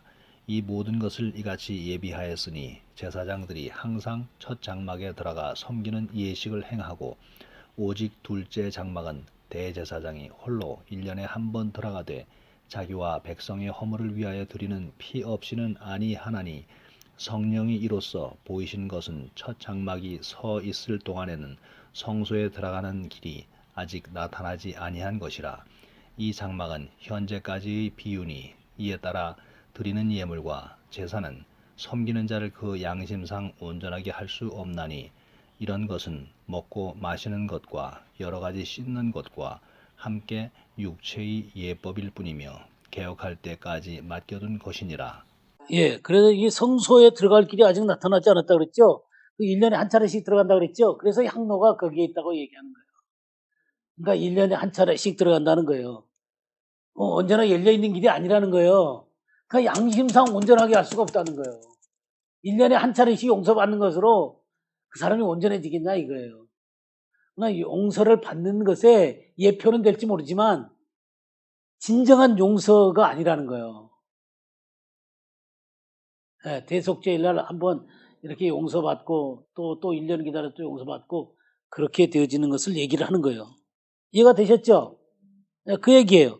자, 그럼 11절 말씀부터 22절까지 한번 읽어주세요. 그리스도께서는 장래의 좋은 일이 대제사장으로 오사 손으로 짓지 아니한 것 곧 이 창조에 속하지 아니한 더 크고 온전한 장막으로 말미암아 염소와 송아지의 피로 하지 아니하고 오직 자기의 피로 영원한 속죄를 이루사 단번에 성소에 들어가셨느니라. 염소와 황소의 피와 및 암송아지의 죄를 부정한 자에게 뿌려 그 육체를 정결하게 하여 거룩하게 하거든, 하물며 영원하신 성령으로 말미암아 흠 없는 자기를 하나님께 드린 그리스도의 피가 어찌 너희 양심을 죽은 행실에서 깨끗하게 하고 살아계신 하나님을 섬기게 하지 못하겠느냐. 이로 말미암아 그는 새 언약의 중보자시니, 이는 첫 언약 때에 범한 죄에서 속량하려고 죽으사 부르심을 입은 자로 하여금 영원한 기업의 약속을 얻게 하려 하심이라. 유언은 유언한 자가 죽어야 되나니, 유언은 그 사람이 죽은 후에야 유효한즉 유언한 자가 살아있는 동안에는 효력이 없느니라. 이러므로 첫 언약도 피 없이 세운 것이 아니니 모세가 율법대로 모든 계명을 온 백성에게 말한 후에 송아지와 염소의 피 및 물과 붉은 양털과 우슬초를 취하여 그 두루마리와 온 백성에게 뿌리며 이르되 이는 하나님이 너에게 명하신 언약의 피라 하고 또한 이와 같이 피를 장막과 섬기는 일에 쓰는 모든 그릇에 뿌렸느니라. 율법을 따라 거의 모든 물건이 피로써 정결하게 되나니 피 흘림이 없은즉 사함이 없느니라. 예. 지금 이 장면은 뭐냐면요. 11절 말씀을 잘 보면 그리스도께서 장래 좋은 일의 대제장으로 오사 손으로 짓지 아니한 것 곧 이 창조에 속하지 아니한 더 크고 온전한 장막. 이 창조, 여기 땅, 이 창조에 속하지 않은 더 크고 온전한 장막이 있다는 거예요. 그게 어디 있겠어요? 하늘에 있는 거야, 하늘에. 더 크고 온전한 장막은 하늘에 있어요. 그러면 이 땅에는 어떤 것이 있어요? 성막이 있는 거예요, 성막. 그러면 이 땅의 성막에서, 이 땅에 있는 성막에서 드려지는 것은 어떤 제물이 드려져요? 짐승의 피를 갖고 한단 말이에요. 그럼 짐승의 피를 드리는데 이 더 크고 온전한 장막은 12절 뭐라 그랬어요? 염소와 송아지의 피로 아니하고 오직 자기 피로 영원한 속죄를 위해서 단번에 성소에 들어가셨네요. 그러니까 예수님이 다른 피를 갖고 그 온전한 장막에 들어간다는 거예요. 이 땅에 있는 아론 대제사장은 짐승의 피를 갖고 지성소 안으로 1년에 1차씩 들어가는데 예수 그리스도는 자기 피를 가지고 이 온전한 장막 가운데로 들어간다는 거예요. 이것을 조금 더 설명하기 위해서 23절 보면 그러므로 하늘에 있는 것들의 모형은 이런 것들로서 정결하게 할 필요가 있었으나 하늘에 있는 것들의 모형이 뭐예요? 네, 땅에 있는 장막이죠. 장막은 이런 것으로 이 짐승의 피로 정결하게 할 필요가 있었으나 하늘에 있는 그것들, 하늘에 있는 그게 뭐예요? 더 크고 온전한 장막. 더 크고 온전한 장막은 이런 것들보다 더 뭐라 그랬어요? 더 좋은 제물로 해야 된다는 거예요. 이런 불완전한 것들로 하늘에 있는 더 크고 온전한 하나님께로 나아갈 수 있는 길은 그런 짐승 갖고는 안 된다는 거예요. 예, 7장 26절부터 28절 한번. 이러한 대제사장은 우리에게 합당하니 거룩하고 악이 없고 더러움이 없고 죄인에게서 떠나 계시고 하늘보다 높이 되신 이라. 그는 저 대제사장들이 먼저 자기 죄를 위하고 다음에 백성의 죄를 위하여 날마다 제사 드리는 것과 같이 할 필요가 없으니 이는 그가 단번에 자기를 드려 이루셨음이라. 율법은 약점을 가진 사람들을 제사장으로 세웠거니와 율법 후에 하신 맹세의 말씀은 영원히 온전하게 되신 아들을 세우셨느니라. 네, 이렇게 그 죄가 없는 이 아들은 대제사장일 뿐만 아니라 온전한 제물이 되는 거예요. 그래갖고 하늘로 우리를 인도하기 위해서요. 그래서 더 좋은 제물이 되셔갖고 나아가는 거예요. 그러니까 이 땅에 있는 성소가 이런 짐승의 피를 가지고 나아갔는데 이 본래 모형, 본래 원형인 하늘에 있는 이 더 크고 온전한 이 장막은 뭐 갖고 가요? 이 온전하신 예수 그리스도의 피를 갖고 가야 되는 거예요. 그래서 13절, 14절, 9장 13절, 14절을 읽어주시기 바랍니다. 염소와 항소의 피와 및 암송아지의 피를 북한 자에게 불러 피를 단결하게 하여 거룩하게 하노니 하물며 영혼의 생명으로 말미암아 하나님을 하나님께 드린 그리스도의 피가 없게 너희 양심을 깨끗하게 하고 살아계신 하나님을 예, 그래서 하나님께로 우리를 섬길 수 있는 자로 이 예수 그리스도의 온전한 그 피로 말미암아 그렇게 우리가 되어진다는 사실을 얘기해 주고 있습니다. 자, 이렇게 한 다음에 자, 그럼 10장을 들어가서요. 10장을 들어가서 이제 이 제사가 어떤 제사냐면 한 번에 영원한 제사다라는 얘기를 하고 있어요. 그렇게 드려지는 것은 더 좋은 제물인데 한 번에 영원하게 드려지는 것이다. 우리 10장 1절에서 18절까지 한번 읽어보시겠어요? 율법은 장차 올 좋은 일의 그림자일 뿐이요 한 형상이 아니고 해마다 늘 드리는 같은 제사로는 나아오는 자들을 언제나 온전하게 할 수 없습니다. 그렇지 아니하면 섬기는 자들이 단번에 정결하게 되어 다시 죄를 깨닫는 일이 없으리니 어째 제사 드리는 일을 그치지 아니하였습니다. 그러나 이 제사들에는 해마다 죄를 기억하게 하는 것이 있나니 큰 상수와 염소의 추가 등이 죄를 없이 하지 못합니다. 그러므로 주께서 세상에 임하실 때에 이르시되 하나님의 제사와 예물을 원하지 아니하시고 오직 나를 위하여 한 몸을 예비하셨다. 번제와 속죄제는 기뻐하지 아니하시나니 이에 내가 말하기를 하나님이여 보시옵소서. 두루마리 책이 나를 가리켜 기록된 것과 같이 하나님의 뜻을 행하러 왔나이다 하십니다. 위에 말씀하시기를 주께서는 제사와 예물과 번제와 속죄제는 원하지도 아니하고 구하지도 아니하신다 하셨고 이는 다 율법을 따라 드리는 것이다. 그 후에 말씀하시기를 보시옵소서 내가 하나님의 뜻을 행하러 왔나이다 하셨으니 그 첫째 것은 해하시는 둘째 것을 세우려 하십니다. 이 뜻을 따라 예수 그리스도의 몸을 단번에 들이심으로 말미암아 우리가 거룩함을 얻었노라. 제사장마다 매일 서서 섬기며 자주 같은 제사를 드리되 이 제사는 언제나 죄를 없게 하지 못하거니와 오직 그리스도는 죄를 위하여 한 영원한 제사를 지시고 하나님 우편에 앉으사 그 후에 자기 원수들을 자기 발등상이 되게 하실 때까지 기다리시나니 그가 거룩하게 된 자들을 한 번의 제사로 영원히 온전하게 하셨느니라.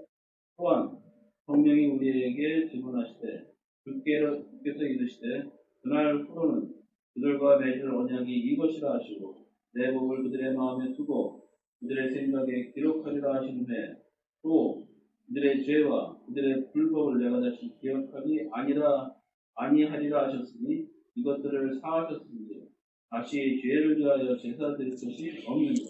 예.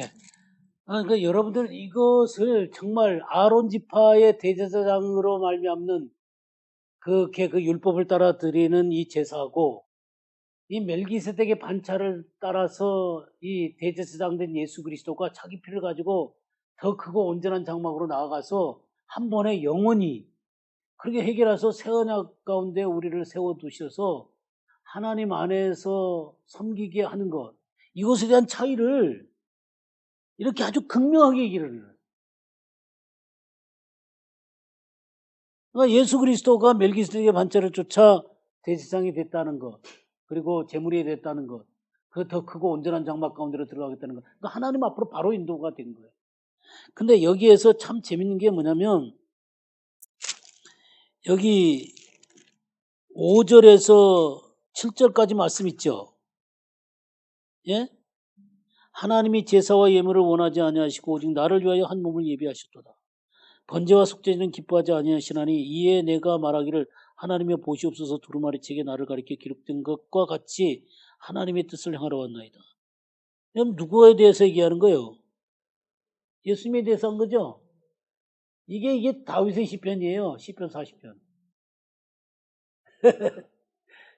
예, 이것도 다윗이 쓴 거예요. 그러니까 속죄에 관한 것도 너무 뚜렷한 거예요.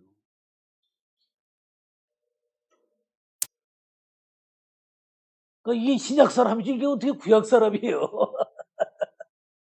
신약 사람도 잘 모르는데. 너무 놀라워요. 너무 놀라워. 그래서 예수 그리스도가 그 두루마리 책에 기록이 되는데 여기 뭐라고 했어요? 하나님의 뜻을 행하러 왔나이다. 주님이 하나님의 뜻을 행하러 왔어요. 하나님이 세상을 이처럼 사랑하사 독생자를 주셨으니 이는 저를 믿는 자마다 멸망치 않고 영생을 얻게 하십니다. 그래서 예수님이 이 땅에 오셔갖고 십자가에 돌아가신 거예요. 근데 그 십자가라는 게요. 십자가라는 게 영원한 완성이란 말이에요. 그러니까 잘 보세요. 여기 지금 거룩하게 된 자들을 한 번의 제사로 영원히 온전하게 하셨느니라 14절 그렇게 돼 있죠. 그 다음에 18절에도 이것을 사하셨은즉 다시 죄를 위하여 제사 드릴 것이 없다 그랬죠. 그러면 사실이요, 실제적으로 예수님이 십자가에서 돌아가셨을 때 이 사건은 완벽한 것입니다. 그러니까 아담 때부터 주님 올 때까지의 모든 죄가 거기서 끝난 거예요. 그리고 이 창조에 속한 모든 것들이 전부 다 못 바뀐 겁니다. 다 끝난 거예요. 우리의 연약함도, 우리의 죄도, 우리의 뭐 질병도, 우리의 좀 모자란 것도 몽땅 다 거기서 끝난 거예요. 그리고 주님이 부활하셨을 때 주님은 이 모든 거 다 묻어버리시고 부활하신 거예요. 그리고 부활하신 주님이 내 안에 사시는 거예요. 이게 믿음이에요. 그러니까 이게 복음이란 말이에요. 그러면 이 복음 안에서 우리는 이미 완전한 걸 갖고 있는 거예요. 주님이 다 끝났다고 얘기하고 완전하다라고 얘기하는 거예요. 그럼 신앙생활이 뭐예요?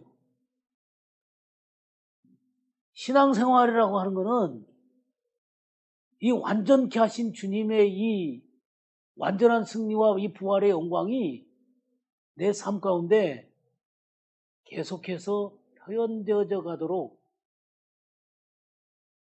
주님을 신뢰하고 나를 버리는 작업. 이게 다 끝난 거예요. 완벽하게. 근데 이 육신 때문에 또 무지 때문에 주님이 이루어진 것도 제대로 잘 모르고 또 이 육신의 욕구 때문에 맨날 그냥 문제에 닥치면 근심하고 걱정하고 불안해하고 그냥 또 욕심대로 하려고 그러고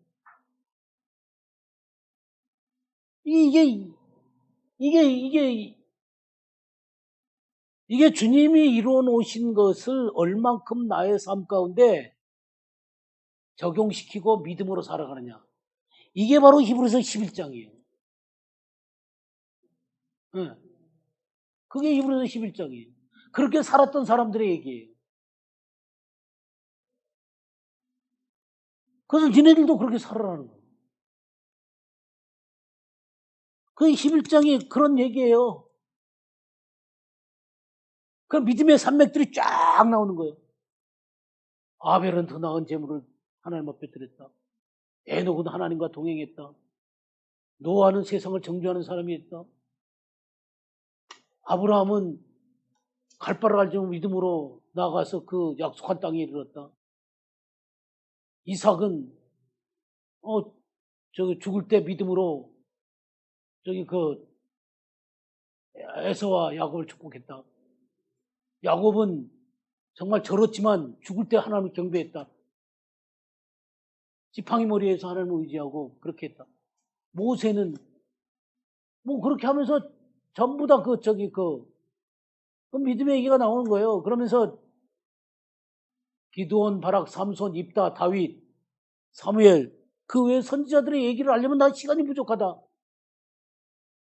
그 믿음의 사람 얘기가 쫙 나오는 거예요. 바로 하나님께서 그 영원한 생명의 능력 가운데 이루어놓으신 그 위에 서서 살았던 사람들이에요. 물론 때때로 연약함이 나타나갖고는 부족한 모습들을 다 드러내기도 했지만, 그러나 그 믿음이라고 하는 영역에서는 그들은 그렇게 살았다. 그러면서 맨 나중 얘기가 뭐냐면요, 11장 맨 나중 얘기가 39절 40절을 보겠어요. 이 사람들은 다 믿음으로 말미암아 증거를 받았으나 약속된 것을 받지 못하였으니 이는 하나님이 우리를 위하여 더 좋은 것을 예비하셨으니 우리가 아니면 그들로 온전함을 이루지 못하게 하려 하시니라. 이게 무슨 말이에요? 이 사람들은 다 믿음으로 말미암아 증거를 받았으나 이 사람들이 누구예요? 이 히브리서 11장에 나타난 믿음의 사람들이죠. 증거는 받았어요. 하나님이 그렇게 할 거라는 이 약속의 말씀들은 받았어요. 그러나 약속한 것이 주어지지는 않았어요. 근데 우리는 다르단 말이에요. 약속하신 그분을 우리는 안단 말이에요. 그것이 구약에 있는 사람들보다 더 좋은 위치 가운데 있는 거예요. 그래서 하나님이 우리를 위하여 더 좋은 것을 예비하셨은즉 우리가 아니면 그들로 온전함을 이루지 못하게 하리십니다. 그래서 예수 그리스도가 오신 후에 우리는 그분을 증거함으로 말미암아 이제 완전한 자리로 나아가도록 그분이 이 사람들이 물려줬던 것들을 우리의 삶 가운데서 예수 그리스도 통해서 완성되어진 것을 이제 선포하면서 완성으로 주님 다시 오심으로 나아가는 거예요. 그러니까 같이 이게 연결되어야만 구약의 성도들과 이 신약의 성도들 함께 연결되어짐으로 말미암아 온전한 하나님의 나라가 되어지게 돼요. 거기에는 믿음으로 살았다는 거예요. 그럼 12장 내용이 뭐냐면 우리가 아직 죄와 싸우되 피 흘리기까지는 대항하지 않았다. 그러니까 끝까지 전진하라는 거예요. 죽을 때까지 전진하라는 거예요. 이게 12장 내용이고요. 주님이 멜기세덱의 반차를 쫓아서 이루신 일을 보셨죠. 그래서 휘장 안으로 들어가셨잖아요. 그래서 하늘로 올라가셨잖아요. 그래서 10장 거기 한 군데 더 보고 이걸로 들어가겠습니다. 10장 19절 말씀부터 25절까지. 그러므로 형제들아 우리가 예수의 피를 입어 성소에 들어갈 탐욕을 얻었네. 그 길은 우리를 위하여 휘장 가운데로 열어놓으신 새롭고 산 길의 휘장은 곧 저희 육체니라. 그래서 이 휘장 가운데로 열어놓으셨어요. 새롭고 산 길로 하나님께로 가는 거예요. 예수의 피를 힘입어서 하늘에 있는 온전한 장막 가운데로 들어가는 거예요. 그냥 우리는 맨날 얘기하는 지성소 안으로 들어간다고 생각하는데 지성소 아니에요. 하늘에 있는 온전한 하나님께로 나아가는 거예요.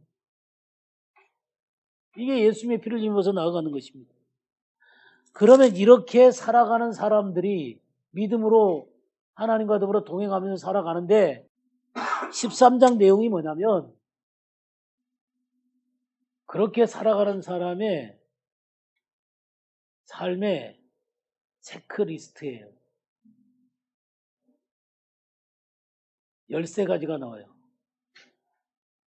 내가 그 믿음의 삶을 살아가면서 바르게 살아가고 있느냐 안 살아가고 있느냐 13가지 체크리스트가 있는 거예요. 여러분들이 가끔 가다가 내가 지금 잘 살고 있냐 못 살고 있냐 그 생각이 들거든. 이 히브리서 13장을 쳐다보시면 여러분이 체크를 할 수 있도록 이렇게 체크리스트를 해놨어요. 그게 뭐예요? 첫째, 형제 사랑하기를 계속하고 형제를 사랑하지 않고 미워하면 이건 뭐가 잘못된 거예요. 첫 번째. 두 번째는 손님 대접을 하기를 잊지 마라. 이로써 부지 중에 천사들을 대접하는 일이 있다. 그러니까 손님 대접하기. 특별히 지난 월요일 날 작은 자들이 나그네의 삶을 살면서 복음 전하는 일들을 했다 그랬죠. 그런 거 가르치는 거예요 지금.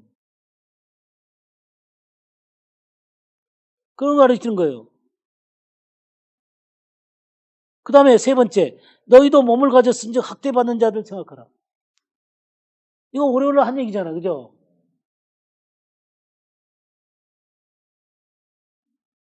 (4절) 모든 사람은 결혼을 귀히 여기고 침소를 더럽히지 말라. 음행하는 자들은 과 간음하는 자들을 하나님이 심판하시리라. 순결하게 살라는 거죠. 결혼 생활 잘하라는 거예요. 그 다음에 5절 돈을 사랑하지 말고 있는 바를 족한 줄로 알아. 그가 친히 말씀하시길 내가 결코 너희를 버리지 아니하고 너희를 떠나지 아니하리라 하셨느니라. 그러므로 우리가 담대히 말하노니 주는 나를 돕는 이신이 내가 무서워하지 아니하겠노라. 사람이 네게 짜리. 그래서 여기 돈에 대한 주님께 맡기는 거. 그 다음에 6번째는 사람을 두려워하지 않는 거. 7번째는 하나님의 말씀을 너에게 일러주고 너희 인도하던 자들을 생각하며 그들의 행실의 결말을 주의해보고 그들의 믿음을 보아하더라. 그러니까 말씀을 가르치는 거 인도하는 사람들의 를 본받으라는 거예요. 이게 7번째예요. 그 다음에 저기 8번째는 뭐예요? 9절. 여러 가지 다른 교훈에 끌리지 말라. 마음은 은혜로서 굳게 함이 아름답고 음식으로서 할 것이 아니니 음식으로 말미암아 행한 자는 유익을 얻지 못하니. 그러니까 마음을 다른 교훈에 끌리지 말고 은혜로 굳게 하라는 거예요. 이 세상은요, 수많은 이론들이 많아요. 주님을 따라가는데도 얼마나 이론들이 많은지 몰라요. 그 말씀 아니면요, 인간이 얘기하는 거 아무리 그 사람이 뭐 많이 배우고 뛰어나고 그 아무 소용없어요. 그리고 은혜로서 하나님의 말씀으로 내 마음이 은혜롭게 하나님을 향할 수 있어야지, 하나님을 향하지 못하고 비판하고 무너지고 낙심하고 이런 건 아니에요. 진정한 하나님의 말씀은 우리의 영혼을 고양시키는 거예요. 그리고 우리 마음을 은혜롭게 하는 거예요. 이 잘못된 교훈들은 무지무지 생각을 많이 하게 만들어요. 너무 생각하는 거 너무 좋지 않아요. 어린아이같이 하나님의 말씀을 받아야 돼요. 제가 지난 월요일날도 얘기했잖아요. 어린아이처럼 단순하게 하나님 나라를 받아들여야 돼요. 그런 거예요. 그리고 여러 가지 다른 교훈에 끌리지만 마음을 은혜로서 굳게 하면 이게 이제 8번째고요. 그 다음에 9번째는 뭐냐면 13절. 그런즉 우리는 그의 치욕을 지고 영문 밖으로 그에게 나가죠. 지금 주님이 영문 밖으로 나가셨단 말이에요. 여기 그 얘기예요, 지금. 11절. 이는 죄를 위한 짐승의 피는 제사장이 가지고 성소에 들어가고 그 육체는 영문 밖에 가서 불사람이라. 그러므로 예수도 자기 피로써 백성을 거룩하게 하려고 성문 밖에서 고난을 받으셨느니라. 그런즉 우리도 그의 치욕을 짊어지고 영문 밖으로 그에게 나가자. 이게 무슨 말이에요? 그러니까 영문 밖이라는 건 다 보이는 장소예요. 내가 예수 그리스도의 고난을 보이는 장소로 가지고 가라는 거예요. 이게 그 말이에요. 영문 밖으로 사람들이 다 보는 앞으로 십자가 지고 나가라는 거예요. 무슨 말인지 모르셨죠? 공개적으로 나가라는 거예요. 그 다음에 10번째 15절.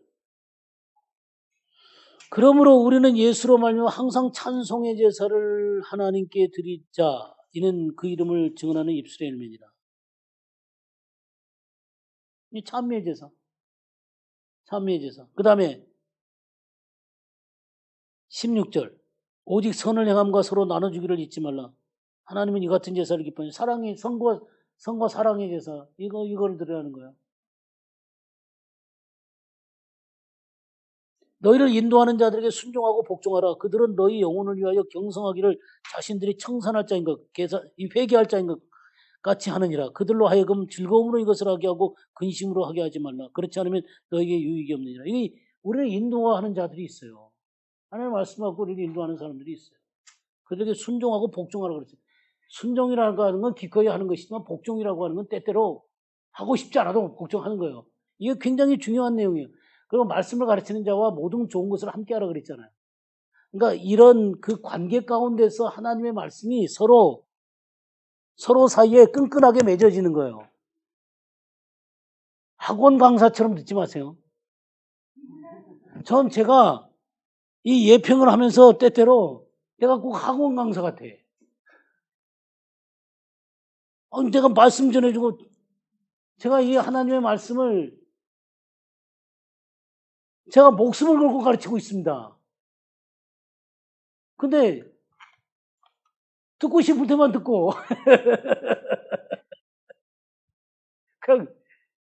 그러고 나서 좋은 거 그냥 먹고 목사님은 잠시 가르친 거 뭐 그걸로 제가 헌금 내면 됐지. 그럼 하면 관계가 없는 사람처럼 행동해. 말씀 전하는 게 그런 게 아니잖아요. 그죠? 참 제가 제가 뭐 저기 별로 가진 건 없습니다만은 하나님께서 주신 말씀은 졸하지 않은 것 같아요. 제가 이것을 여러분한테 먹이려고 저도 말씀을 연구할 뿐만 아니라 말씀을 가르치는데 입만 가르치는 선생이 안 되려고 제가 이 말씀 앞에 제 삶을 굴복시키려고 제가 얼마나 애를 쓰는지 아십니까? 그리고 여러분의 영혼이 잘 되기 위해서 제가 얼마나 기도하는지 아십니까? 18절 우리를 위하여 기도하라. 우리가 모든 일에 선하게 행하려 함으로 우리에게 선한 양심이 있는 것을 확신하노니 내가 더 속히 너에게 돌아가기 위하여 너희가 기도하기를 더 원하는 기도의 삶을 살라는 거예요.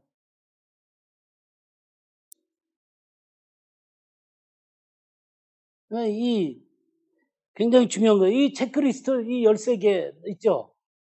이거를 여러분들이 자주 이렇게 보세요. 그러면서 내가 지금 잘 살고 있는가? 내가 잘 가고 있는가?